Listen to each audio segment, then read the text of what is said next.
작년에 아마 우리가 그 탄소 중립과 관련된 이슈가 가장 큰 한 해였습니다. 그러다 보니까 과거에는 이 탄소 중립과 관련된 이런 이야기하면 또는 뭐 기후 변화, 기후 위기 이런 이야기하면 대부분 환경 이슈로만 좀 국한시켰던 게 있었거든요.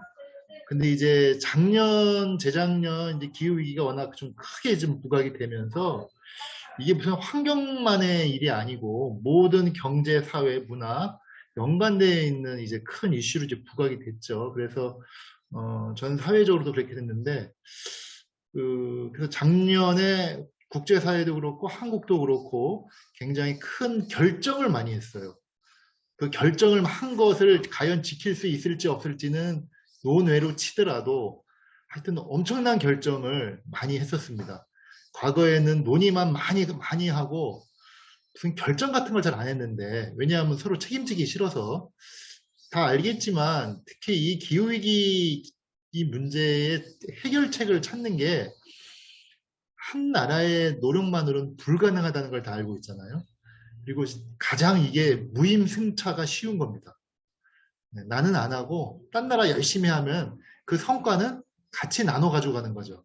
그러다 보니까 이 국제사회에서 이 기후 협상이 거의 30년이 지났는데 진짜 예전에 그 그레타 툰베리가 그런 말 했죠. 30년 동안 떠들기만 하고 합의한 게 뭐냐고, 행동한 게 뭐냐고. 그런 얘기가 나왔던 이유 중에 하나가 이 무임승차가 가능한 이 공유주의 비극 중에 하나의 사례가 이 지구온난화로 인한 기후변화 문제라고 저는 봐집니다. 근데 이제 작년에 엄청난 결정들을 많이 했습니다. 특히 탄소 중립에 대한 이야기를 많이 하면서 결정을 많이 했고 우리나라 같은 경우도 탄소 중립을 2030, 2050년까지 하겠다라고 결정을 했잖아요. 결정하고 나서 올해 들어서 보니까 수습을 못하는 거예요. 수습을 못해. 엄청나게 온실가스를 감축을 해야 되는데 그건 뭐 우리나라 국민이 개인적으로 감축하는 문제가 아니죠. 왜냐하면 우리나라 같은 경우는 온실가스의 대부분이 기업과 산업에서 나옵니다. 그럼 산업의 체질을 다 바꿔야 되는데 뭐 누가 바꾸려고 하겠습니까? 안 바꾸고 개기고 싶었겠지. 게다가 정부가 또 바뀌었잖아요. 그러면서 더더욱 제가 볼 때는 합의된 내용이 얼마만큼 지켜질 수 있을지 좀 우려스러운 게 솔직한 제 개인적인 생각인데 그럼에도 불구하고 그런 얘기를 오늘 한번 좀 해보시자고요. 그러면 그때 그런 결정이 잘못된 결정이었는 건지 아니면 결정은 잘한 것 같은데 현실을 전혀 이해하지 못한 결정이었는지 그런 얘기를 한번 같이 있다가 한번 해봤으면 좋겠다는 생각이 들어서 하겠습니다. 예. 오늘 제가 말씀드릴 거는 이런 순서대로 그냥 얘기할게요. 의미와 배경도 그냥 짧게 대부분 많이 익힌 알고 있는데 핵심 위주로 가겠습니다. 그리고 IPCC 보고서 얘기는 많이 나왔을 거예요. 그리고 많이 들어보신 분도 있고 IPCC 보고서를 직접 읽어본 사람은 거의 없어. 근데 들어본 사람은 또 많아요. 그래서 IPCC 보고서에 대해서 간단하게 우리 좀 이야기를 하지 않으면 왜냐하면 이 기후 변화는 과학에 근거한 겁니다. 이 정치에 근거한 게 아니에요. 그러니까 과학적 조사와 모니터링을 통해서 나온 결과이기 때문에 그 IPCC 보고서가 굉장히 중요한 의미를 갖습니다. 정치적으로 무슨 판단하고 하는 문제가 아니기 때문에 그래서 IPCC 보고서하고 그거에 따른 국제사회 흐름도 좀 잠깐 좀 보고 그리고 작년에 엄청난 큰 결정을 많이 했던 것 중에 하나가 2030년까지의 온실가스 감축 목표를 잡은 거 그리고 2050년에 탄소 중립을 하겠다는 거 도대체 그게 내용이 도대체 뭔지 한번 보고 그리고 오늘 이제 자원순환과 또 연관이 있으니까 그거 약간 좀 더 보는 것으로 해서 여러분들 다 들은 다음에 궁금한 거 있으면 같이 이야기 나누는 것으로 하겠습니다. 예, 이거 많이 본 사진들이에요. 지구온난화 얘기하면 가장 많이 이렇게 언급되거나 화면에도 많이 나왔던 사진인데 저 북극곰 사진은 진짜 많이 봤죠. 그죠? 예. 직접 북극에서 보신 분들은 많지 않아요. 북극곰은 우리가 동물원에서 보지. 예. 저게 이제 양면성이 있습니다. 멸종 위기에 처한 북극곰, 빙하가 녹으면서 멸종 위기에 처한 북극곰을 그린피스라는 환경단체가 저 사진으로 무지하게 후원할 정도 많이 했습니다. 그죠? 예. 근데 한편으로는 북극에 가서 본 게 아니기 때문에 굉장히 거리적 이질감이 좀 있습니다, 솔직히. 예. 그게 이제 우리 이따가 제가 말씀드릴 건데, 우리가 아는 거하고 행동하는 거랑 완전히 달라진다는 겁니다. 예. 북극곰이 불쌍하긴 하지만 내가 행동을 바꿔야 되는 문제는 다른 문제인 거죠. 오른쪽 위에 있는 사진은 그 호주의 그 산불 사진인데요. 2020년에 호주의 산불이 엄청났죠. 예. 그래서 6개월 정도 해가지고 뭐 한반도 크기의 산림이다, 뭐 이렇게 뭐 큰 피해를 봤던, 그래서 뭐 기후 재난이라는 이야기가 나왔던 게 뭐 그런 겁니다. 그죠? 그리고 그 옆에 있는 거는 이제 그 홍수가 많이 나서 이제 댐을 넘쳐가는 중국의 그 샨샤댐이라고, 그 사진입니다. 그리고 그 밑에 있는 거는 저 작년이죠. 올해도 마찬가지입니다. 올해 지금 아마 코로나19만 아니었으면 학생들이 유럽으로 많이 갔었을 텐데 유럽에 지금 폭염이 난리가 났습니다. 네. 40도는 기본입니다. 섭씨 40도는 다 지금 다 파리, 영국, 런던 다 40도는 기본이죠. 근데 그 전조가 2021년 작년 여름에 미국하고 캐나다에서 한번 터졌죠. 그때는 섭씨 50도까지 올라갔습니다. 그 정도로 폭염이 있었던 사실이죠. 이런 어떤 여러 가지 사실과 팩트를 근거로 해서 지구가 굉장히 더워지고 있고 기후변화가 심각해지고 있다. 이런 얘기를 이제 하나의 근거로 이제 보통 얘기를 하는 겁니다. 근데 또 다른 관점에서 보면은 이렇게 누군가 좀 삐딱하게 질문할 수 있어요. 아니 뭐 지금까지 뭐 호주에서 산불 안 난 적 있습니까? 뭐 중국에서 홍수 안 난 적 있습니까? 뭐 그렇죠? 뭐 예전에도 그렇게 뭐 덥지 않았나요? 네. 그렇게 얘기하면 우리는 뭐라고 대답을 해야 될까요? 뭐 항상 지구는 산불도 나기도 하고 비도 좀 오기도 하고 가뭄도 오기도 하는 거지 뭐. 네. 그런데 왜 우리가 이 문제에 대해서 좀 더 중요하게 하냐면 기존에 보여줬던 모습과 전혀 상황이 달라지고 있다는 겁니다.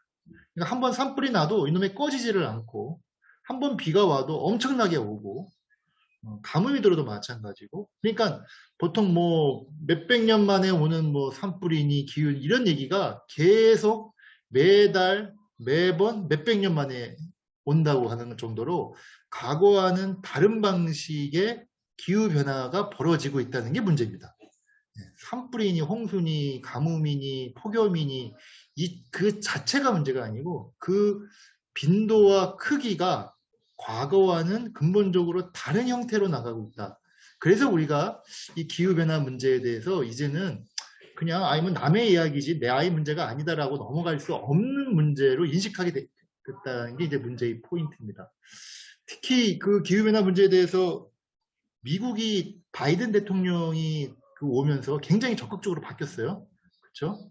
과거에는 미국이 전혀 그렇게 열심히 하지 않았습니다. 트럼프는 뭐 기후변화 그에 대해서 부정론자죠. 트럼프는. 미국은 바이든 대통령이 오면서 굉장히 지구온난화 대응을 적극적으로 해야 한다라고 했는데 그것이 단순히 이론적인 문제가 아니고 바로 아까 밑에 사진에 있는 작년에 벌어졌던 미국의 폭염입니다. 폭염. 그 유럽의 폭염. 이것이 대부분이 적도 부근이라든가 남반부 쪽에서 많이 벌어졌지 선진국들이 많이 살고 있는 북반부에서는 많이 안 벌어졌거든요. 솔직히. 근데 이것이 이제는 자기의 문제다. 자기 나라의 문제라고 인식을 하게 됐던 이런 상황이 계속 발생하고 있다는 게 일단의 변화라고 보면 되겠습니다. 자, 근데 아까 제가 말씀드린 대로 한번 보십시오. 그럼 사람들이 그러면 이런 변화가 있는데 뭔가 행동을 하냐? 전혀 그렇지 않습니다. 네, 그죠? 북극곰 생존하고 빙하 녹는 게 나랑 무슨 관계가 있냐?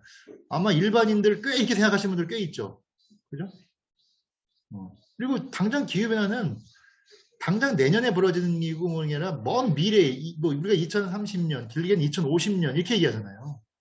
그러니까 이제 먼 미래 일인데 왜 지금 내가 뭘 비용을 지불해야 되지? 난 그것보다 더 급한 게 있는데.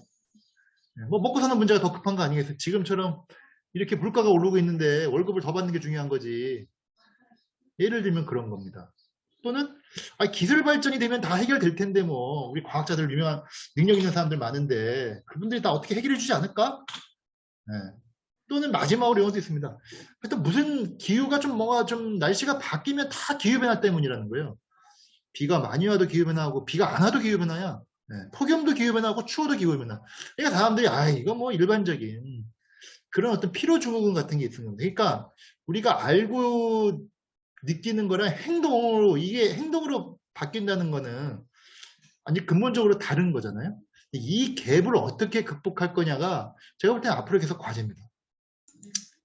근데 지금 우리가 이렇게 비대면하는 이유 중에 하나도 이 코로나와 관계가 있지 않습니까? 코로나19 처음 터졌을 때 뭐 중국 우한에 무슨 뭐 세균 공장에서 뭘 했다니 뭐 이런 여러 가지 무슨 거짓 뉴스도 많고 했지만 지금까지 명확하게 알려진 거는 박쥐와 관계가 있다는 건 대부분 이제 동의를 하는 것 같아요. 왜냐면 박쥐 안에 코로나19 바이러스가 있었기 때문에 왜 박쥐에 있는 바이러스가 인간의 몸에 들어왔을까? 이 관심사는 그거죠, 어찌 보면은. 근데 이제 박쥐라는 것은 기본적으로 열대지방에 그리고 인간과 거리감을 두고 사는 지방인데 지구온난화로 기후변화로 인해서 인간이 살고 있는 온대지방으로 박쥐의 서식지가 슬슬 바뀌고 있고 인간 스스로도 또 그런 열대지방으로 많이 또 들어가는 거리감이 좁혀지고 있다는 하나의 이유 그 근거로 이렇게 자연과학자들이 코로나19 바이러스에 대한 원인을 하는 경우도 있습니다. 그리고 오른쪽에 있는 또 사진은 그 해수면 상승으로 인해서 이제 기후 난민이라고 보통 우리가 얘기하죠, 이제는. 그죠? 그러니까 적도 부근에 이 섬에 사는 이제 그런 겁니다. 그러니까 다시 얘기하면 이제는 이 북극곰의 문제가 아니고 이제는 사람의 문제다. 그렇죠? 사람의 문제니까 우리가 뭔가 행동을 해야지. 그게 문제 이제 좀 인식을 좀 바꿀 필요가 있다라는 겁니다. 아마 학교에서 보면 기후변화의 원인에 대해서 많이 뭐 공부하신 분은 뭐 이렇게 내적 원인이 있고 외적 원인도 있고 자연적인 요인이 있고 인위적인 요인이 있다 이렇게 하는데 우리가 나머지 뭐 이런 내적 요인이라든가 외적 요인 중에 자연적 요인 같은 경우는 대부분 알고 있는 겁니다. 우리 기관에. 네. 근데 지금 문제가 되는 건 바로 요 외적 요인이죠. 요 인위적인 요인이죠. 인위적인 요인. 요것이 인해서 지구가 이제 온난화가 더 강화되고 지구 온도가 높아지는 이런 문제가 발생하고 있다는 겁니다.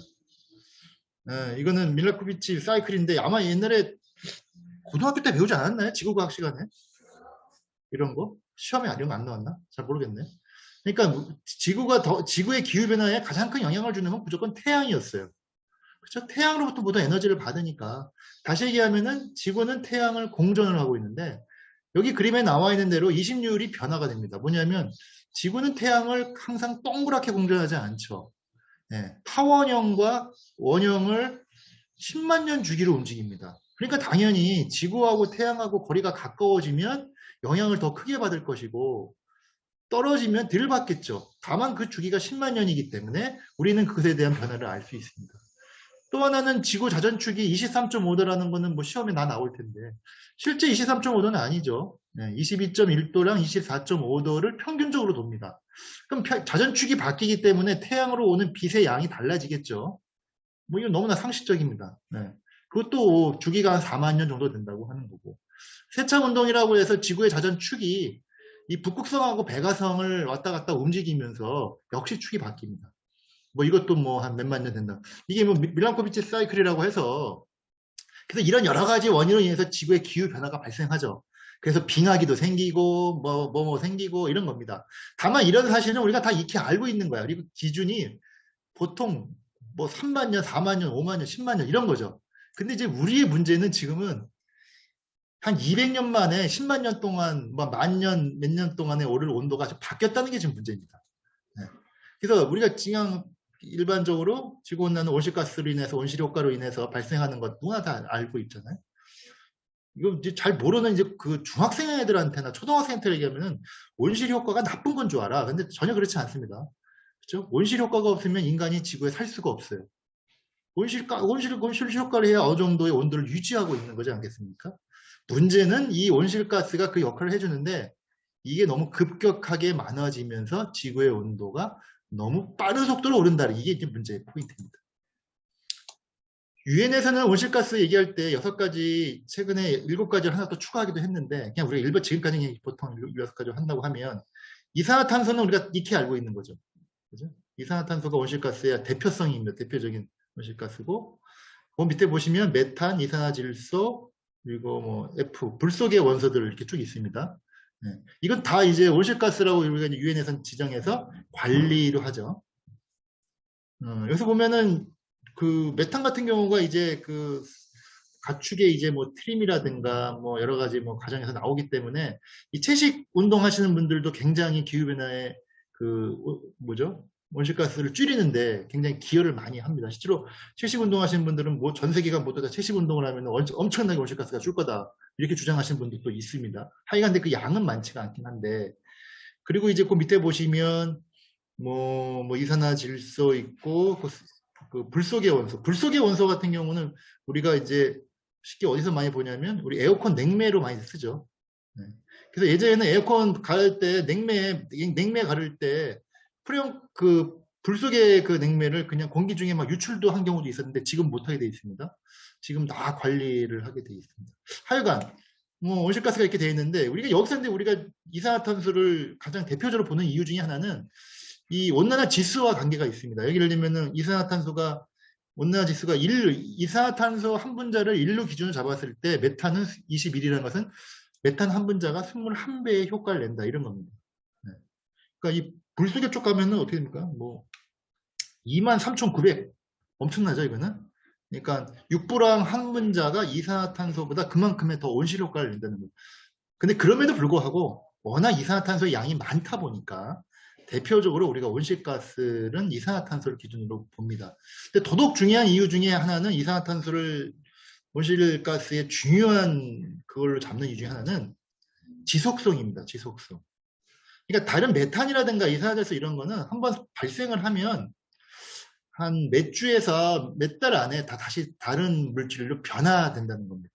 근데 그에 비해서 상대적으로 이산화탄소는 굉장히 안정된 기체이다 보니까 한번 발생하면은 뭐 100년은 기본이고 뭐 어떤 학자들은 500년에서 1000년도 있다. 뭐 그러니까 그래서 이제 이 이산화탄소 같은 경우는 관리를 잘해야 되는 이유가 한번 배출이 대기 중에 배출이 되면은 계속 잔존해 있다 보니까 온실가스로서의 기능을 계속 강화한다는 겁니다. 그래서 더더욱 이산화탄소가 양도 많았지만 또 누적이 됐기 때문에 또 많은 것도 있긴 하겠죠. 그래서 좀 관리가 필요하다는 게 이제 과학자들의 이제 견해입니다. 전반적인 기후변화와 관련된 그래프는 그 가로축과 세로축이 있으면 항상 우상향 그래프예요. 가로축은 항상 연도를 기준으로 한다고 치면 왼쪽은 지금 대기 중에 이산화탄소의 양을 지금 측정을 한 건데 지금 420ppm 넘었다고 지금 뭐 몇 번 언론에도만 나왔습니다. 네, 그만큼 이제 계속 그 대기 중에 이산화탄소의 양이 워낙 많은 거죠. 그리고 오른쪽 그래프는 지구의 온도가 그에 맞춰서 올라갑니다. 그러니까 대기 중에 이산화탄소의 양과 지구의 온도는 일정도 비례 관계다라고 보실 수 있습니다. 대기 중에 이산화탄소 양이 많으면 많을수록 온실 효과를 더 많이 발생시키니까 지구의 온도는 더 올라갈 수밖에 없다라는 그런 관계가 있다는 것은 지금 과학자들이 대부분 밝혀놓은 겁니다. 그런 거를 밝힌 데가 이제 이 과학자 그룹이 이제 IPCC라는 곳입니다. 기후변화에 관한 전문가 협의체라고 해서 많이 들었을 거예요. 언론에도 많이 나왔고. 그냥 쉽게 설명하면 여기 나와 있는 대로 1988년에 설립을 했는데 노벨상도 받고 뭐 했는데 이게 무슨 이게 상근 조직 같은 건 아니고요. 이게 과학자 그룹입니다. 그래서 IPCC가 하는 일은 딱 하나예요. 뭐나? 보고서를 쓰는 겁니다. 보고서. 기후변화 보고서를, 평가 보고서를 5년에서 6년에 한 번씩 보고서를 발간합니다. 현재까지 공식 보고서는 5차까지 나왔습니다. 5차. 공식 보고서는 5차까지 나오고 중간중간에 특별 보고서가 나왔고 작년에 6차 보고서 초안이 나왔습니다. 초안. 그럼 이제 6차 보고서 본안이 나오겠죠. 네, 그거는 이제 내년쯤에 나올 것 같아요.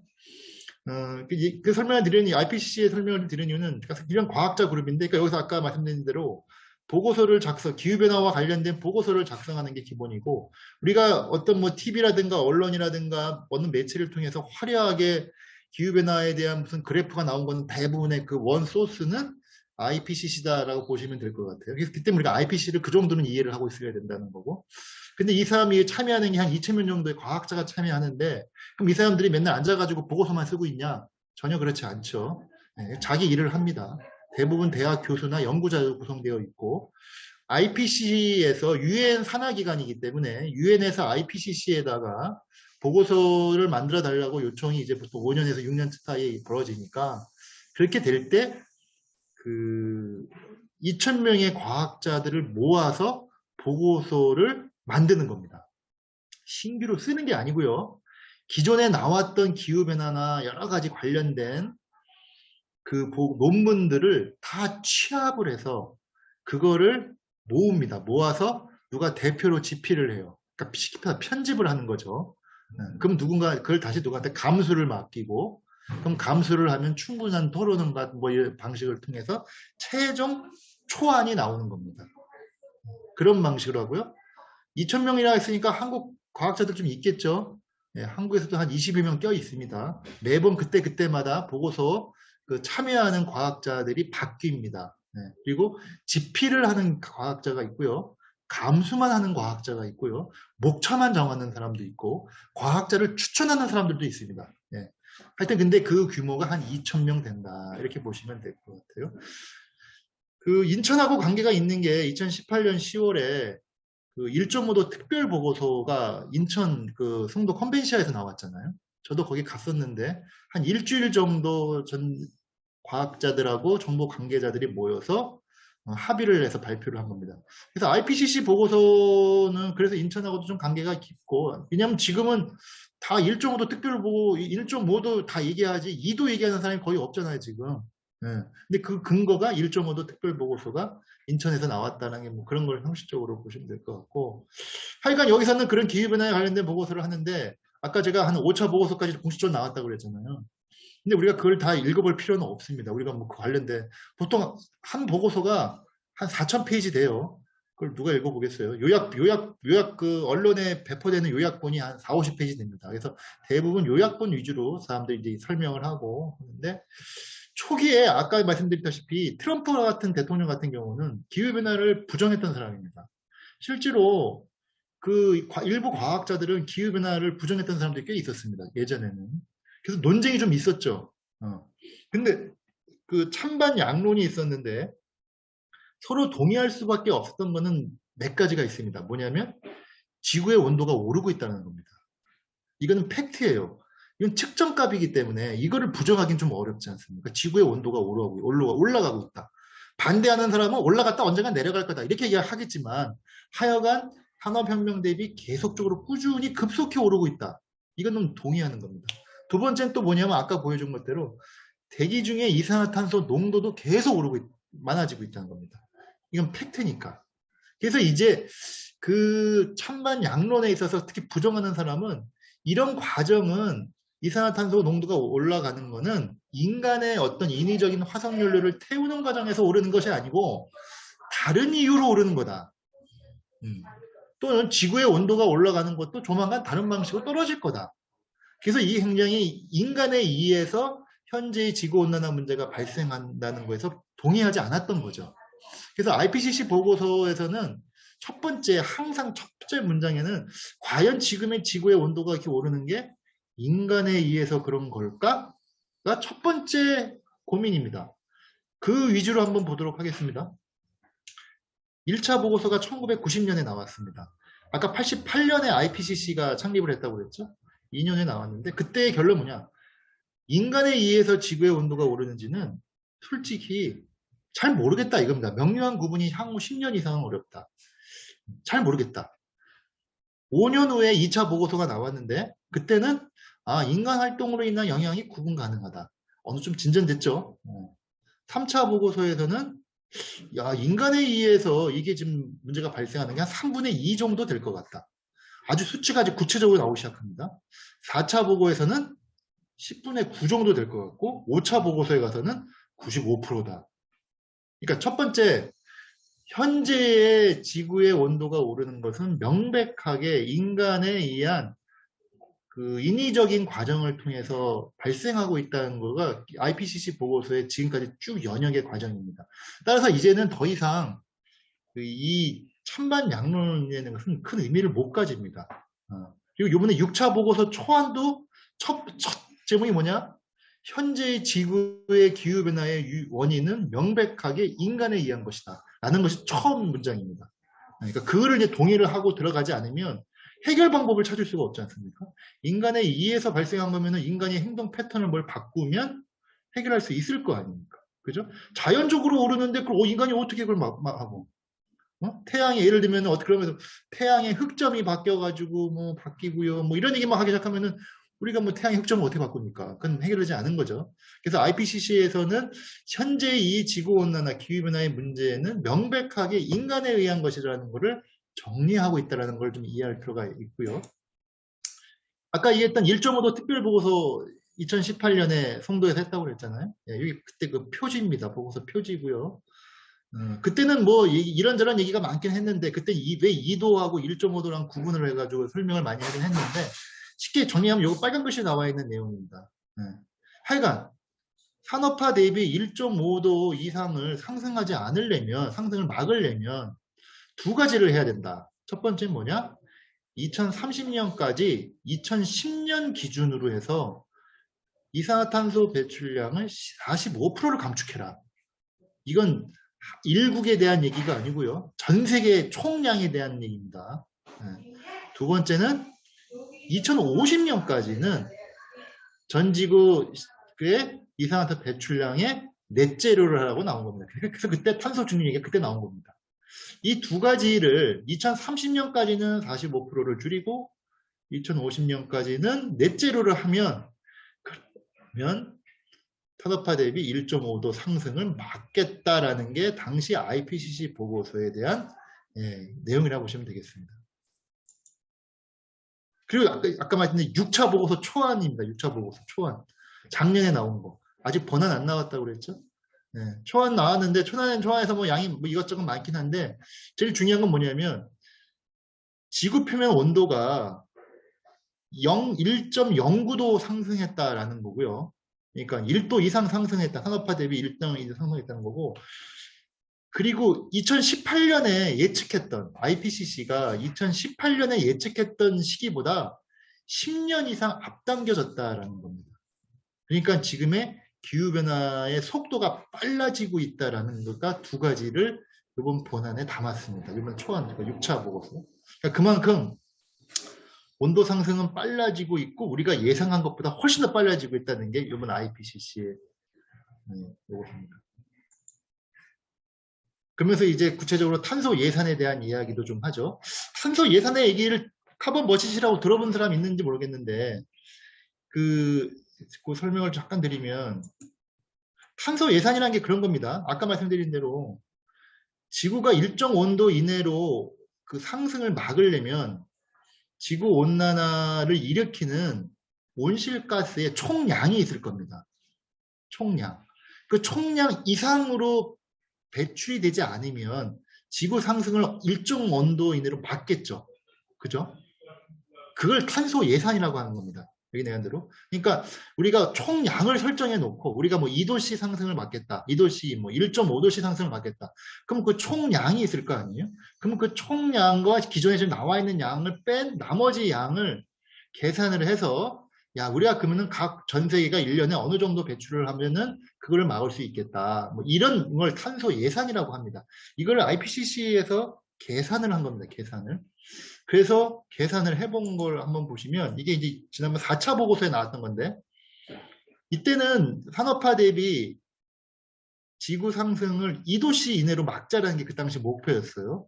그렇게 계획해서 거꾸로 역추산을 해보니까 IPCC에서 그러면 남아있는 탄소 예산이 2,900기가톤 정도가 되면 산업화 대비 지구 온도가 2도씨를 상승하겠다 이겁니다. 근데 1870년부터 2011년까지 당시 그때까지 기 사용량, 기 배출되어 있는 거는 1900기가톤이라는 거예요. 아까 얘기했지만 CO2는 한번 배출되면 100년에서 뭐 길게는 500년, 1000년 간다 그런 얘기 했다고 했잖아요. 그러니까 기 나와서 좀 잔존해 있다는 거죠. 그럼 남아있는 거는 요거 빼니까 당연히 1000기가톤이겠죠. 1000. 근데 이게 2011년이에요. 2011년. 근데 지금 10년 지났잖아. 그러면은 전 세계적으로 평균 이산화탄소가 얼마가 나오냐면 한 50기가톤 나옵니다. 그럼 거꾸로 한번 계산해 볼까요? 1년에 전 세계에서 50기가톤 나오면 10년 지나면 얼마 나왔어? 500기가톤이 나왔겠죠. 근데 남아있는 게 1000이라고 그랬잖아. 그럼 500이 썼잖아. 그쵸? 그러면 결국 얼마 남은 거야? 500분이 안 남았잖아요. 그럼 지금과 같은 방식으로 가면은 10년이면 끝난다는 거예요. 이 논리로 가면은. 그죠? 지금과 같은 방식으로 쭉 하면은 10년 후면은 2도씨를 다 넘어간다는 게 이제 IPCC에서 그때 얘기했어요. 그래서 이거를 막아야 된다고 하면서 화석연료 같은 경우 사용을 다 할 게 아니고 사용하지 말아야 된다. 뭐 우리가 그러잖아요. 뭐 석기 시대에서 철기 시대로 넘어간 게 돌이 없어 넘어간 거 아니잖아요. 돌 많았지만 철기 시대 넘어간 것처럼 이제는 다른 방식으로 변화가 돼야 한다는 게 당시 IPCC의 얘기였습니다. 그래서 이제 이 친구가 이제 그레타 툰베리가 그 얘기를 했던 거죠. 근데 이 친구는 8년 반 얘기했어요. 8년 반. 뭐 8년 반인지 그건 이 친구는 뭐였냐면 2도로 본 게 아니고 1.5도로 본 겁니다. 1.5도로 보면 더 당연히 줄겠죠. 그러니까 이제 그래서 이제 뭐 이게 했는데 가끔 이제 그런 질문하는 친구도 있어요. 2도하고 1.5도랑 뭔 차이가 있냐고. 그런 궁금한 거 없습니까? 2.5도 가면 안 되나? 근데 이제 이게 잘못하면 오해하기 쉬운 건데 잘못하면은 이 기후 변화 하시는 분들을 종말론자라고 오해하시는 분들이 좀 있는데 그러니까 이런 겁니다. 지구는 온도가 이렇게 계속 상승을 하고 있잖아요. 근데 과학자들은 일정 정도 온도가 올라가면 그때는 인간이 손쓸 수 없는 방식으로 지구의 온도가 더 급히 올라갈 거라고 보고 있어요. 왜 그런 거냐면 지구 온난화가 더 심해진다는 건데 아까 얘기한 대로 온실가스에서 가장 큰 게 CO2 이산화탄소인데 지구의 온도가 어느 정도 일정 정도 온도에 올라가면 지구 스스로 CO2 배출을 막 하기 시작한다는 겁니다. 인간이 배출하지 않아도. 그럼 어떻게 그런 일이 발생하냐? 예를 들면 그 사람들 얘기는 과학자들의 주장은 영구 동토층이라고 하는 시베리아 같은데 이 땅이 녹기 시작한다는 거죠. 땅이 녹기 시작하면 그 안에 엄청난 메탄이 깔려 있죠. 그 메탄가스가 엄청나게 나오는데 그 메탄가스가 아까 얘기한 대로 그 온난화 지수가 21배잖아요. 그러니까 이게 순간적으로 지구 온도를 확 올린다는 겁니다. 또는 대부분의 우리가 CO2가 많이 있는 데가 어디냐면 바다입니다. 바다에다 녹아 있어요. 근데 이제 해수면이 따뜻해짐으로 인해서 바다에 녹아가 있는 CO2가 대기로 배출된다. 또는 북극하고 남극의 이제 빙하가 녹기 시작하면 상대적 육지가 드러나거나 이렇게 해서 과거에 의해서 그쪽으로 반사됐던 빛이 반사를 하지 못하고 흡수하는 과정이 발생합니다. 그러니까 이런 여러 가지 지구의 일정 정도 온도가 올라가 버리면 자연스럽게 지구 스스로 온실가스를 막 배출하기 시작한다는 겁니다. 그러면은 이제 손쓸 틈이 없다라는 겁니다. 그걸 이제는 그 과학자들을 그걸 티핑 포인트라고 해요. 보통 임계점 뭐 이런 거 있잖아요. 우리가 물 끓이면은 100도 되면은 물 딱 그 확 기화되는 것처럼. 그래서 이제 그 티핑 포인트까지 가서는 안 된다는 겁니다. 그 가기 전까지는 인간이 막을 수 있는데 그 가면 인간이 손쓸 수가 없는 거니까. 근데 그게 그럼 몇 도냐? 모르죠. 네. 근데 이제 과학 IPCC 쪽에서나 이런 쪽에서는 2도 이상 올리지 말자. 또는 뭐 1.5도 이렇게 이건 정치적인 어찌 보면 좀 표현입니다. 그리고 이제 세계 정상들이 그 2015년에 파리 협정을 맺었잖아요. 그 전 세계 모든 국가들이 그때 합의된 게 2도씨보다 더 낮은 온도라고 합의했거든요. 근데 다만 이제 2도씨를 상승한다 해서 아까 얘기한 대로 그런 티핑 포인트냐는 약간 다를 수는 있을 겁니다. 제가 볼 때도 너무 그거를 생각해버리면 2도씩 올랐는데도 아무렇지도 않아? 그럼 뭐 다 망하는 거지. 우리 종말론자가 아니죠. 다만 지구의 과학자를 봤을 땐 통계의 과정인데 그런 정도의 그런 위험이 있으니까 가능한 그렇게 오르기 전까지 지구의 온도를 막아내자는 게 지금의 이제 목표라고 보시면 될 것 같습니다. 자, 이 앞부분까지 지금까지 한 게 IPCC의 그 자연과학자들이 한 역할입니다. 네, 조사하고 계산해보고 그죠? 그러면 이제는 원인도 다 알았어. 그럼 남는 게 뭐죠? 해결 방안을 찾아야죠. 네. 해결 방안은 자연과학자가 못 찾아요. 누가 찾아야 되죠? 네, 사회과학자가 찾아야 됩니다. 이제 경제학자나 사회학자나 정치하는 사람들이 찾아야죠. 왜냐하면 아까 얘기했다시피 지구는 공유지잖아. 그러니까 서로 하지 않고 무임승차하는 순간 다 꽝이야. 그렇죠? 다 같이 해야 돼. 그러면 서로 이거는 협약을 맺고 뭘 해야 된다는 거죠. 이거는 자연과학자의 역할이 아니고 이제부터는 사회과학자나 정치가들의 역할입니다. 근데 그거를 결정적으로 계속 못하고 있는 게 뭐냐면 지금 제가 얘기한 클라이밋 저스티스라는 겁니다. 이게 참 재밌는 게 전 세계 국가들이 똑같이 배출하고 똑같이 피해를 보면 아무런 문제가 없어. 해결 방법이 너무 쉬워. 근데 배출하는 놈 따르고 피해받는 놈 따르라는 거예요. 이게. 배출은 선진국들이 다 했는데 피해는 개도국들이 다 보고 있다는 거예요. 그러니까 이 문제가 해결이 안 되는 거예요. 이게 무임승차 문제가 발생하고. 그래서 이 클라이밋 저스티스 문제를 얘기하지 않는 순간 아무런 도움이 안 됩니다. 그래서 30년 동안 토론만 하고 행동한 게 하나도 없는 겁니다. 그 농담 삼아야 대로 우리 중국 점심시간에 친구들하고 중국집 가서 누구는 짜장 시켰고 누구는 짬뽕 시켰는데 누구는 뭐 탕수육 먹겠다는 친구가 혼자 다 먹어놓고 돈은 n분의 1로 냅시다 라고 하면은 누가 그걸 동의하겠냐는 거예요. 그죠? 우리가 보통 얘기하는 뭐 똥 싼 놈이 있고 치운 놈 따른다는 건 말이 안 되는 거지. 그래서 이 기후정의가 해결 방법에서는 가장 원칙입니다. 원칙. 이걸 어떻게 관철시키느냐가 가장 중요한 거예요. 특히 그래서 기후협상을 가면 선진국하고 개도국하고 맨날 싸워. 저도 그 기후협상장에 한 두 번 갔었는데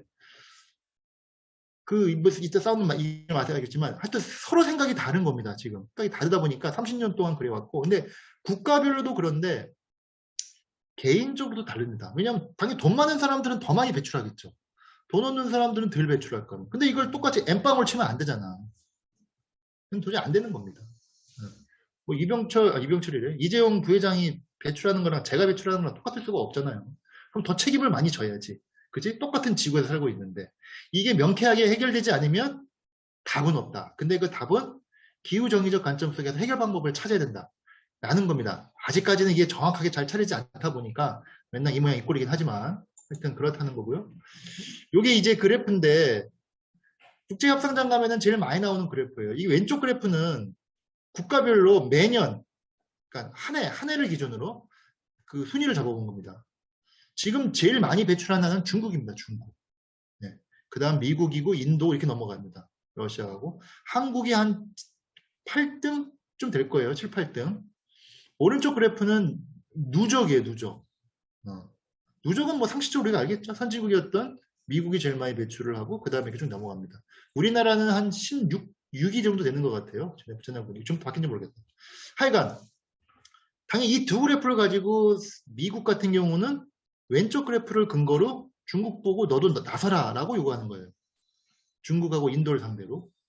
그리고 중국하고 인도는 개도국을 대표해서 오른쪽 그래프를 기준으로 선진국 니들이 책임을 져라 이렇게 나서는 거죠. 이 싸움을 30년을 했다는 겁니다. 쉽게 표현해서. 근데 우리가 공부하시면 알겠지만 1997년에 교토의정서가 있었습니다. 교토의정서가 뭐냐면 온실가스 감축을 해야 되는데 선진국이 많이 감축을 많이 선진국이 책임이 많으니까 선진국들만 의무적으로 감축하자라고 합의했던 거죠. 예, 그래서 선진국만 의무적으로 감축했습니다. 감축하기로 합의를 했죠. 근데 어떻게 됐어요, 결과가? 예, 다 깨졌습니다. 미국도 탈퇴하고, 일본 탈퇴하고, 일본도 탈퇴했어. 교토에서 합의했는데. 뭐, 캐나다 탈퇴하고, 뭐, 이래가지고, 합의된 게 다 꽝 돼버렸어.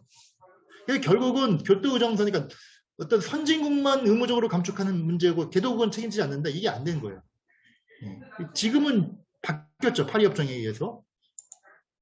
요거는 이제 아까 얘기대로 개인에 대한 얘기입니다. 개인. 국가별 말고.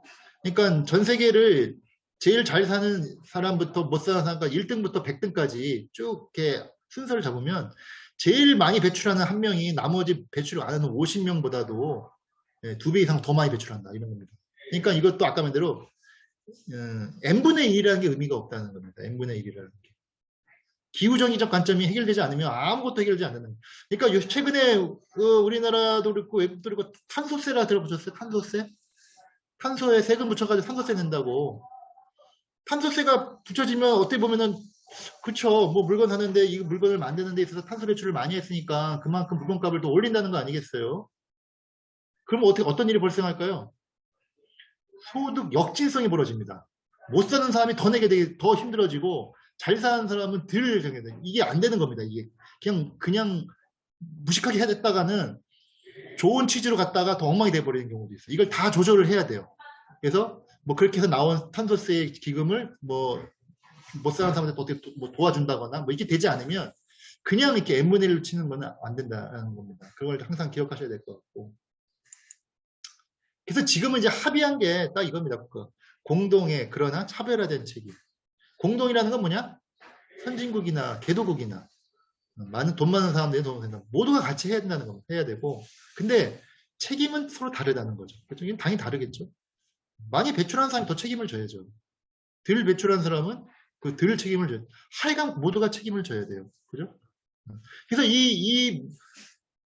이거를 뭔가를 구현한 게 지금 송도에 있죠. GCF가 그거죠.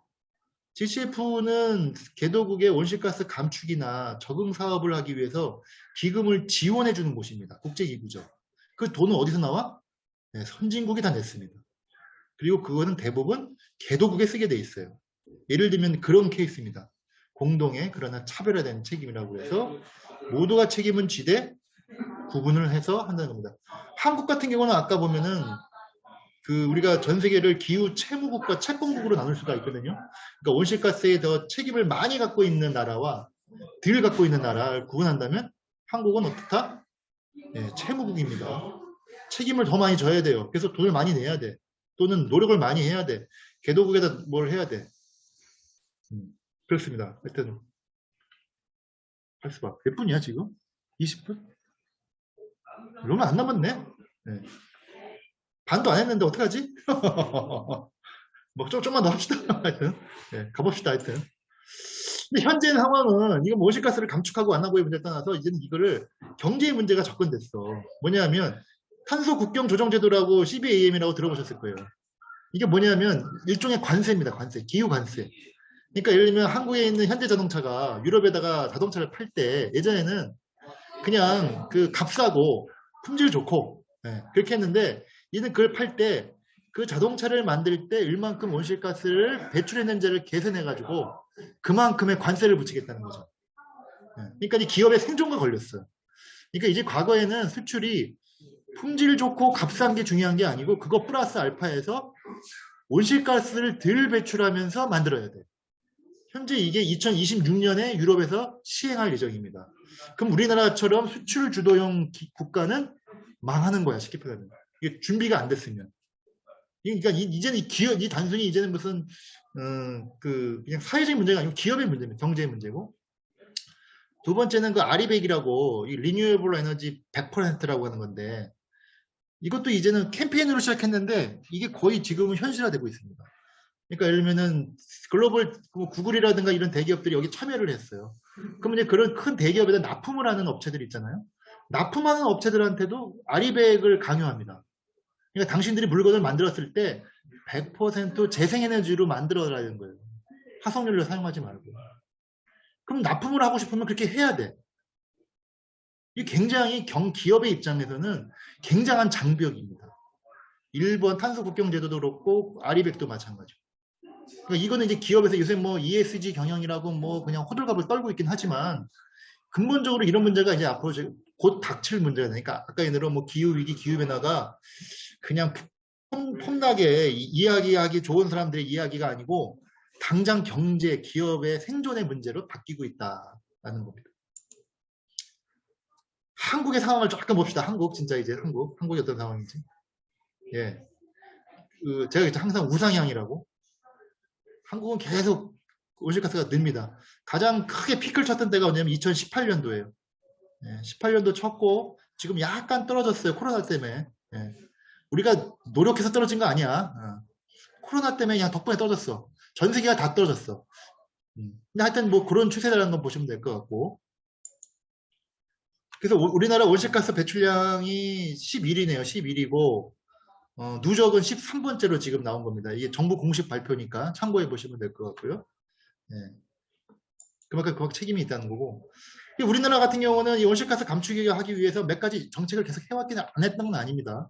제일 먼저 했던 게 이제 그 MB 정부 때, 이명박 정부 때 녹색성장 얘기 들었죠.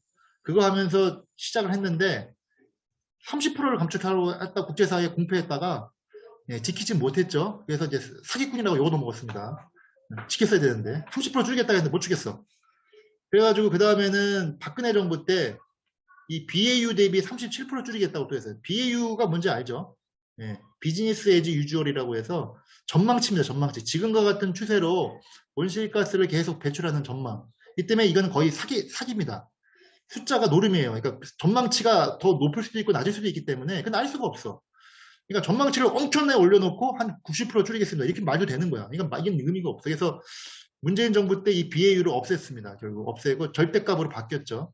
뭐 그런 과정이 좀 있었습니다. 쭉 과정이 있었고 맨 마지막에 보시면 최종적으로 2018년 그러니까 작년에 큰 결정을 한 거 요거죠. 18년 대비 배출량을 40% 감축하겠다고 어마어마한 결정을 했습니다. 그래서 현 대통령이 뒤집어졌죠. 윤석열 대통령이 뭐 이걸 어떻게 지킵니까? 이거 이 말도 안 되는, 라기는 말하는데 말을 못해. 국제사회에 공헌을 했기 때문에. 그리고 대부분 국제 선진국들이 다 이 정도 지켜. 다 40%야. 뭐 어떻게 방법이 없어, 우리나라. 근데 이걸 이제 하려면 이제 뒤집어지는 거죠. 한번 그림을 한번 보도록 하겠습니다. 아직 안 나왔네. 그리고 이제 뭐 온실가스 배출권 거래제도 우리가 지금 하고 있고, 신재생 에너지도 하겠는데, 이 신재생 에너지가 지금 우리가 6%입니다. 6%. 네. 이 말도 안 되는 수치예요. 다른 나라는 선진국은 한 30% 가까이 넘어가거든요, 지금.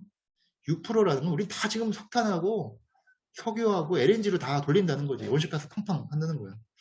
그랬기 때문에 우리가 압축 성장을 해온 겁니다. 따지면 그 어려울 때 그 압축 성장이 가능했던 거는 엄청나게 에너지 팡팡 써가면서 성장을 했기 때문에 가능했어요. 근데 그걸 뭐 잘못했다고 얘기할 수는 없죠. 지금 상황이 바뀌었기 때문에. 근데 이거를 한순간에 바꾸려고 하니까 난리가 난 거지, 난리가 났어.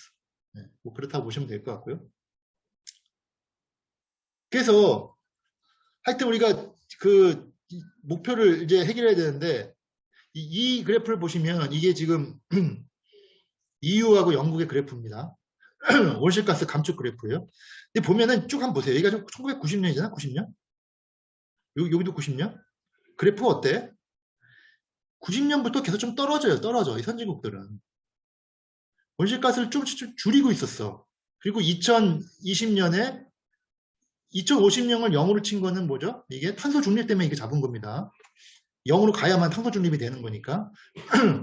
그러니까 EU나 영국은 1990년, 지금으로부터 30년 전부터 떨어뜨리고 있었다는 거예요.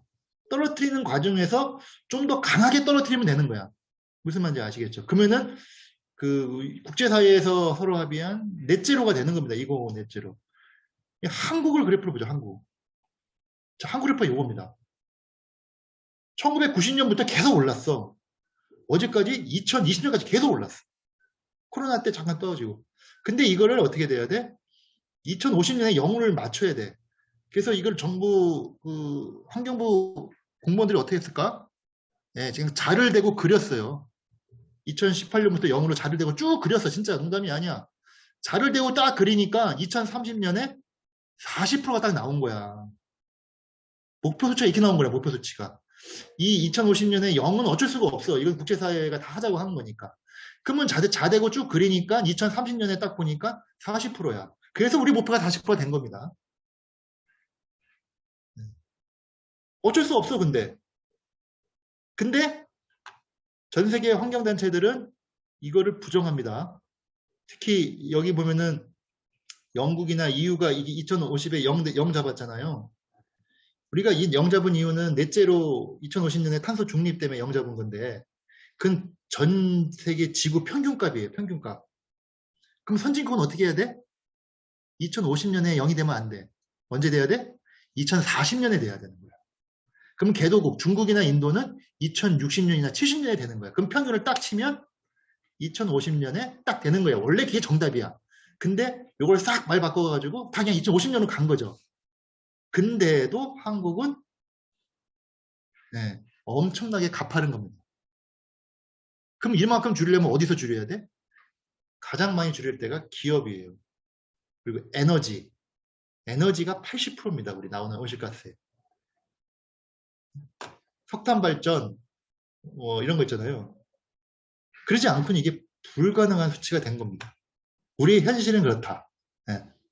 자, 그러면 이게 불가능한 거냐? 어때요? 불가능하지는 않아요. 할 수는 있어. 어떻게? 이렇게 하면 됩니다. 이건 전 세계 과학자들이 합의한 겁니다. 탄소 중립되기 위해서 세 가지 원칙이 딱 있습니다. 하나 뭐냐? 에너지 수요를 줄여야 돼요. 그러니까 지금 우리가 에너지를 팡팡 쓰고 있잖아.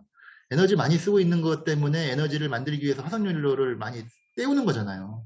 그러니까 쓰는 총량을 줄이는 겁니다. 에너지의 총량을. 지금 우리가 100을 쓰고 있다. 그럼 한 50만 써야 되는 거예요. 2050년 가면. 첫 번째. 그럼 에너지 양을 확 줄였잖아. 두 번째는 그 에너지를 다 전기로 바꿔야 돼. 이게 무슨 말이냐면 휘발유를 태워서 에너지를 만들면 안 된다는 거예요. 그럼 온실가스가 나오니까. 그러니까 내연기관 2040년, 2035년에 다 셧다운 시키겠다는 이유가 이겁니다. 전기로 바꿔야 돼. 에너지는 다 전기로 가야 되는 거야. 우리 무슨 기름 보일러 다 사라져야 되는 거야. 그러면 그 에너지는 그러면 전기로 바꿔야 되는데 그 전기로 만든 에너지는 어디서 나와야 되냐? 네, 화석 연료가 아니고 탈탄소 에너지에서만 나와야 돼요. 우리가 보통 탈탄소 에너지 어디죠? 네, 재생에너지입니다. 재생에너지.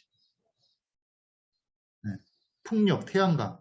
자, 논리는 단순합니다. 탄소 중립하는 방법. 첫 번째, 에너지의 양을 확 줄여. 첫 번째. 두 번째, 확 줄인 에너지를 사용할 것을 다 전기로 바꿔. 전국의 주유소 다 사라집니다. 다 전기 충전소로 가야 돼요. 논리 들어가면은. 집안에 기름물이 다 없어지고. 그리고 그 만들어진 에너지, 전기 에너지, 뭘로 만드냐? 탈탄소 에너지로 만들어라. 안 될 건 없죠. 별 동의 안 하는 것 같은데. 그래서 여기서 탈탄소 에너지 중에 숨어있는 게 뭐죠? 원전입니다. 원전. 그래서 원전 논란이 지금 크게 부각이 되고 있는 겁니다. 네. 석탄 에너지 이거 다 날리고 그 에너지를 첫 번째 원칙, 에너지 수요를 줄일 수가 없으니까 에너지 수요를 줄인다는 거는 그만큼 성장을 확 줄인다는 거예요. 그걸 못하니까 그 나머지를 다 원전으로 해야 되지 않냐는 얘기가 계속 나오셨습니다. 최소한 원전은 핵분열을 통해서 CO2는 안 나오니까. 근데 원전의 가장 큰 문제는 뭐야? 안전 문제잖아요. 안전. 우리나라처럼 세계 원전 밀집도 전 세계 1위잖아요. 우리는 원전 사고 나면 누군가 그래요. 후쿠시마, 일본도 후쿠시마 사고 나도 아무렇지도 않던데요. 네, 거기는 그나마 농촌에 있었죠. 우리나라 원전 다 어디 있죠? 대도시 한가운데 있습니다. 네. 그 포항제철 이쪽이 다 우리나라 경제 그쪽입니다. 한번 터졌다 그러면 우리는 경제 셧다운이야. 그 때문에 우리는 안전 문제를 항상 중요하게 볼 수밖에 없고 그걸 놓쳐서는 안 된다는 겁니다. 그리고 또 하나 여기 보면 산업공정이라고 되어 있는데 에너지를 발생하면서 나오는 것도 있지만 산업공정은 뭐냐면 그냥 물건을 만들면서 에너지가 CO2가 나오는 겁니다. 예를 들면 철강 같은 경우 우리나라 이산화탄소 배출량 1위 기업 어디? 포스코. 네. 철강석에서 철강 생산하는 게 포스코 1위. 근데 거기서는 CO2를 왜 배출할 수밖에 없냐면 철강석이 화학식이 뭐예요? Fe5입니다. 철하고 산소랑 결합되어 있는 거예요. 그러면 거기서 순수하게 Fe2만 빼내야 돼. 그게 철강이야. 그럼 산소를 빼내야 되잖아. 산소를 빼낼 때 뭘 넣냐? 탄소를 넣어요. 탄소. 그래서 CO2로 빠져나오는 거예요. 네. 그래서 그때 석탄이 들어갑니다. 그래서 거기서 엄청나게 CO2가 나오는 거예요. 그러면 이건 에너지 문제가 아니고 산업 공정에서 나오는 거야. 그러면 궁극적으로 우리가 철강 생산을 지금처럼 계속 하고 싶으면 탄소를 넣어서 오를 띄어트리지 않고 다른 걸로 넣어야 돼. 뭘로 넣으면 될까요? 수소입니다. 수소. 수소를 넣으면 물로 빠져나와. H2O로 빠져나와. 이해되죠? 그래서 수소 환원철이라는 말이 나온 겁니다. 근데 그럼 수소는 어디 있냐? 수소가 있어야 될 거 아니야. 근데 수소가 없어. 우리나라 대기 중에 수소가 전체 60%몇 든다고 하잖아? 근데 그건 다 수소가 H2로 있는 게 아니고 다 딴 거랑 결합되어 있어. 그럼 이놈의 순수한 수소를 빼내려면 어떻게 된다? 엄청난 양의 CO2가 또 나와. 수소 빼내는 제일 좋은 방법이 뭐죠? 전기분해입니다. 물 전기분해. 물을 전기분해하면 수소가 빠져나와요.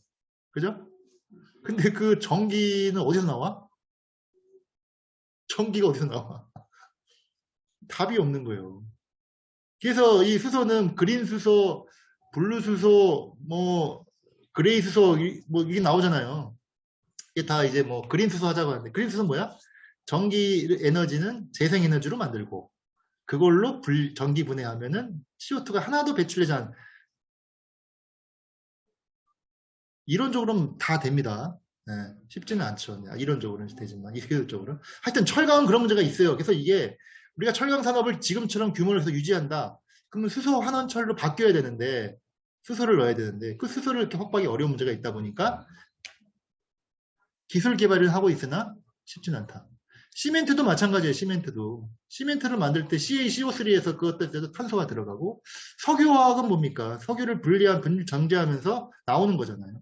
다 CO2가 나옵니다. 이런 산업 공정에서 나오는 CO2가 우리 전체 배출량이 한 30% 돼요. 다시 얘기하면 이렇게 되는 겁니다. 그러니까 우리가 진짜로 탄소 중립과 온실가스 감축의 목표를 달성하려면 산업의 체질을 근본적으로 바꿔내지 않으면 다 돌아비 타불이다라는 겁니다. 노력을 해야죠. 그러면 안 될 건 아닙니다. 철강 생산도 여러 가지 방법, 시멘트가 특히 시멘트 같은 경우 우리나라처럼 이 재건축 많이 하는 나라가 없잖아. 툭하면 재건축해서 아파트죠. 이 재건축 다 못해 막아버려야 돼요. 시멘트 못 쓰게. 시멘트가 우리나라처럼 시멘트 값이 싼 나라가 없어요. 한 폰에 4,000원이야. 말도 안 되는 가격이에요. 그냥 시멘 발라버리는. 그러니까 그런 여러 가지가 있다. 석유화과는 이 플라스틱과 관계 있죠. 플라스틱 만들려면 석유가 분재 정제하면서 나오는 거니까. 우리 다 실생활과 관계가 있습니다. 이런 과정이 다 겹쳐야만 된다라는 겁니다. 제가 좀 어찌 보면은 우리가 목표를 잡은 거랑 우리가 잡은 현실이랑 이 갭이 굉장히 있고 어찌 보면은 우리 시민들은 또 잘 모를 수도 있다는 거예요. 자, 그럼 이 문제를 어떻게 해결할 거냐? 네, 이 그래프가 많이 이제 알려줍니다. 여기 지금 빨간 그래프가 있고 파란 그래프가 있는데 이 빨간 그래프가 뭐냐면 온실가스 배출량이에요. 이 파란 그래프가 GDP. 그러니까 보통 경제 성장의 상징적인 그래프죠.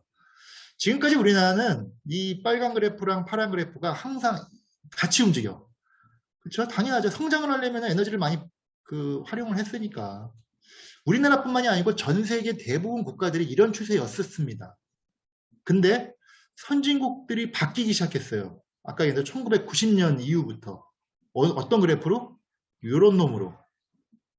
이거 무슨 말이야? 성장은 계속 하는데 온실가스 배출량은 줄어. 일부 국가에서 이렇게 선진국에서 이런 일이 벌어졌어요. 특히 EU에서. 당연히 여기에는 숨어있는 또 진실이 있어요. 왜냐하면 온실가스를 많이 배출하는 기업을 개도국으로 많이 보내버렸어. 그러니까 자기 나라에선 들러와. 하지만 전체적으로 보면 양은 바뀌지 않을 수도 있는 거죠. 하여간 그럼에도 불구하고 지금은 많은 나라가 이렇게 가려고 하죠. 성장은 하되 온실가스는 줄인다. 이걸 이제 이게 탈동조화 현상이라고 하는데 이렇게 되면 이제 우리가 문제 해결할 수 있는 거잖아. 근데 어떻게 할까요? 가능할까요? 특히 우리나라 입장에서 보면은 단기적으로는 거의 불가능할 줄도 몰라요. 그죠? 그럼 방법은 있어요. 어떻게 하면 돼? 우리는 빨간 그래프가 중요하잖아. 빨간 그래프가. 빨간 그래프를 떨어뜨려야 되니까. 이 파란 그래프를 떨어뜨리면 됩니다. 코로나 시국에 성장률이 확 떨어졌잖아. 그때 온실가스가 확 줄었어. 그죠? 뭐 우리가 의도하진 않았지만 다시 얘기하면 현재 경제 시스템에서 급격하게 변화를 주기 위한 노력을 많이 하고 계속 해야 되겠지만 한편으로는 이 파란 그래프 성장이라는 성장주의 이 생각을 극복을 해야 될 때가 왔다는 겁니다. 이게 얘기가 갑자기 좀 철학적으로 돌아버렸는데 우리는 항상 GDP가 성장해야만 우리의 성장의 목적이 뭐예요? 성장의 목표가. 옛날보다 잘 살게 됐잖아요. 그럼 다 목표는 그럴 겁니다. 아마 개인의 행복, 뭐 사회의 행복, 국가의 행복 그렇잖아요. 그럼 우리가 과거보다 더 잘 살아졌잖아요. 이제 성장을 이렇게 파란 그래프를 많이 올려서. 근데 더 행복해졌냐고 물어보면은 답이 딱 안 나와. 더 행복해졌냐고 물어보면. 그리고 이거는 과거의 시대고 이렇게 지구온난화가 이렇게 심각하기 전 시대야. 어찌 보면은. 그러니까 과거 탄소 문명의 시대고 이제는 우리는 탈탄소 문명의 시대로 가야 되는 상황이거든요. 우리의 생존을 위해서라도. 그러면 다시 얘기하면 이 생존 경제 성장 제일주의라는 거에 대한 근본적인 생각을 다시 할 필요가 있다. 최소한 성장을 저렇게 올리지 않더라도 아니 낮추지는 않더라도 정체는 시켜야 한다는 거예요. 왜냐하면 우리의 국민의 목표는 개인과 사회와 국가의 행복이지 성장 그 자체가 아니기 때문에. 근데 현재의 자본주의 사회는 그걸 절대 동의하지 않죠. 근데 우리가 쭉 지금까지 궁극적인 목표 문제를 해결하기 위해서는 그거 말고는 제 생각에는 당장 단기간에, 왜냐하면 아까 2030년 목표가 2018년 대비 우리가 40% 줄여야 되잖아요. 그럼 2030년까지 얼마 남았어? 8년 남았나? 8년 만에 만만치 않은 일이죠. 그 시스템을 확 바꿀 수가 없어. 그러면 다른 관점과 생각을 하지 않으면 안 된다는 겁니다. 그래서 실제로 지금은 이런 이야기를 탈성장이라는 이야기로 많이 합니다. 많이 한다는 이야기는 뭐 이쪽에 이제 그쪽에 관심 있는 분들이 하는 거죠. 일반 주류는 아니고. 그림은 그렇다는 겁니다. 현재의 과정을 보시면. 그러니까 우리가 탄소 중립에 대한 얘기를 너무 쉽게 하는데 이게 내용적으로 들어가기 시작하면 이런 문제가 있고 그런 문제에 대해서 서로 공유하지 않으면 안 된다는 거를 말씀드린 거고. 그래서 탄소 중립을 저는 이렇게 봅니다. 사전적 의미가 있고 문명적 의미가 있어요. 탄소 중립이라는 2050년. 사전적 의미는 맨날 시험에 나오는 의미야. 대기 중에 배출되는 양하고 흡수되는 양을 동일하게 해서 실제로는 양을 0을 만드는 겁니다. 더 이상 대기 중에 배출되는 양을 만드는 거죠. 실제로 이거 흡수하는 거는 우리가 일반적으로 지금 우리가 알려진 흡수하는 건 제일 많이 흡수하는 게 뭐죠? 바다가 흡수합니다. 지금은 그냥 자연적으로. 그리고 인위적으로 우리가 많이 흡수하는 거는 인정이 아니라 좀 더 할 수 있는 거는 산림이에요. 산림. 나무가 이제 광합성을 하면서 식물이 광합성을 하면서 흡수하는 거니까. 근데 그것도 정확하게는 0으로 만드는 건 아니야. 대기 중으로 못 나가게 갖고 있는 거야. 그죠? 나무가 죽어가지고 타워지면 다시 나와. 그런 그 단점은 있긴 해요. 하지만 하여간 흡수하는 또 하나 이번에 이제 그 기술이 뭐죠? CCUS라고 들어보셨어요? 포집. 탄소를 포집한다고. CCS. 그래가지고 지금 그게 그 굉장히 정부 투자도 많아지고, 그러니까 이산화탄소를 배출을 하면 대기 중으로 못 나가게 하는 게 제일 중요하니까 그거를 싹 포집을 해가지고 땅 속에 묻어버리는 겁니다. 그러니까 현실화된 기술은 아닙니다. 네. 그렇게 해서 흡수를 하겠다는 겁니다. 그게 사전적 의미인데, 그래서 영어로 만들겠다는 건데, 저는 문명적 의미를 좀 더 봐야 될 것 같아요. 아까 제가 말씀드렸잖아요. 우리가 화석연료 시대를 엄청나게 오랫동안 해왔습니다. 그죠? 그리고 이것이 이 석기 시대가 철기 시대로 넘어가고 있는 것도 한 수천 년 이상 걸려서 넘어왔잖아요. 근데 이제는 화석연료를 기반하는 시대에서 그 탈탄소 문명을 넘어가야 되는데 이 시간이 30년도 안 남았어요. 왜냐면 2050년 탄소 중립을 해야 되니까. 문명적 관점에서 본다고 하면 문명이 바뀌는 그런 중요한 시기면 우리 경제 시스템, 우리 생활 패턴, 모든 거에 엄청난 변화가 필요하다는 거죠. 그렇게 하지 않고 얘기하는 거는 다 말장난이 될 가능성이 크다라는 겁니다. 노력은 해야겠죠. 아까 제가 티핑 포인트 얘기했잖아요. 다행스럽게 그 티핑 포인트가 나는 한 5도씨나 한참 더 위쪽에 있었으면 좋겠어. 근데 그건 아무도 몰라.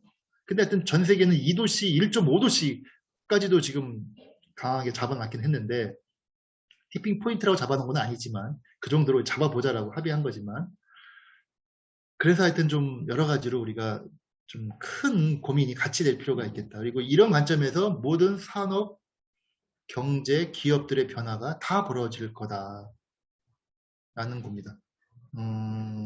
예, 얘기하다 보니까 많이 지났죠. 1시간 지났네. 못한 거 좀만 더 얘기하면 뭐 인천 얘기 있는데 인천에서 살고 있으니까 근데 인천은 뭐 특별한 건 없고 인천에 온실가스 제일 많이 배출하는 데는 어디죠? 예, 석탄 발전소입니다. 영흥도에 있는 석탄 발전소. 그래서 인천은 항상 영흥도에 있는 석탄 발전소를 폐쇄하는 게 지금 관건입니다. 그러면 인천의 온실가스를 확 줄이니까 뭐 그런 과제가 있긴 한데 근데 인천시는 아무런 권한이 없어요. 이거는 국가에서 하는 거니까 하여튼 그냥 바람이 그렇다라는 거고 참고하시면 돼요. 아까 그 산업에 대한 얘기는 좀 드렸고 온실가스, 폐기물 그리고 아까 뭐 자원순환 했는데 저는 자원순환은 이거 하나만 보시면 될 것 같아요. 우리가 보통 지금까지 경제는 선형 경제였습니다. 원자재가 나오고 제조하고 유통하고 소비하고 폐기하는 이런 방식인데 이젠 당연히 순환 경제가 돼야죠. 폐기가 없어야 됩니다. 폐기가. 네. 폐기물을 다시 재활용을 해서 원료로 사용할 수 있도록 지금 이 순환경제에 대한 얘기는 좀 많이 이제 공유가 됐습니다. 다만 이제 이것도 경제 시스템이 이렇게 바뀌어야 되는 문제가 있다 보니까 많이 이제 좀 이제 막 시작이 되고 있는 걸 보시면 될 것 같습니다. 네. 자, 마치겠습니다.